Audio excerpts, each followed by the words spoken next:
What do you think is keeps up D'Antoni at night before these playoffs begin this weekend? The pressure. The pressure. When you've had the best record in the regular season, by far, you've been stellar. Offensively, we know you can score. Mm-hmm. You've proven you can defend, but you haven't done it well enough through the years to win the title. Chris Paul has been a great player, perhaps the best point guard of his generation, but he hasn't had a title to prove it. He hasn't even made a conference finals in his Exactly. career. James Harden has been an MVP caliber player the last 4 or 5 years.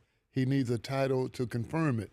Mike D'Antoni, many 60-win teams in Phoenix, never a title to show that I'm really good. Mm-hmm. And so those three guys are highly motivated, and they're hungry for a title, as opposed to the Warriors or the Cavaliers who have titles. It's just regular business playing in May and June for them. I think the Rockets have an edge because they're hungrier. Because they've not had it, I guess Harden, how has he changed in the last couple of years, well, Clyde? James has changed. He's become more of a leader. He's always been a phenomenal basketball player, and that's undisputed. But I think he's matured as a player. He's a little bit older, and that happens. And James has always been a great teammate. If you're open, he'll pass you the ball. He plays good defense. He's become, with his running mate, Chris Paul, I think they have the best chemistry I've seen in a long time. But I guess the scuttlebutt, one would say, is that when push comes to shove, second season comes as has now arrived, that the Rockets do not have defensively, certainly with the coach, the horses to take down anybody who matches up with them in a half-court game. What do you say to that?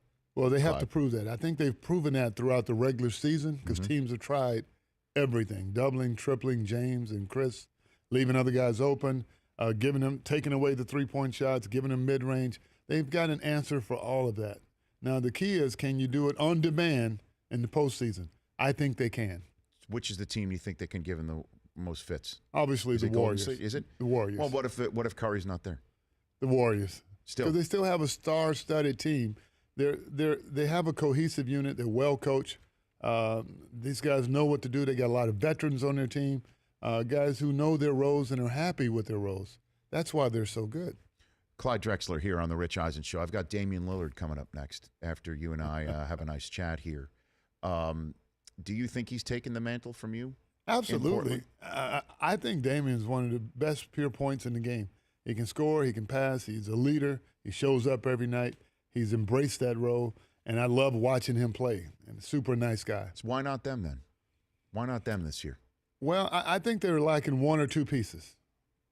You know, if they can fill those one or two voids on their team, and I don't want to call them out, but I think they've done extremely well. 49 wins in the regular season. Sure.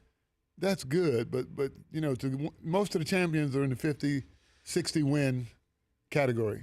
So we are in the era of the super team. If you don't have it, you don't have a shot. So you're basically saying? Well, I don't know. You're only as good as you play. They have superstars. That backcourt of Lillard and McCollum are really good, but the big guys have got to come through. Their front court is not exactly scaring anyone. Although Nurkic is playing pretty well. The Rich Eisen Show, weekdays at noon Eastern on Audience.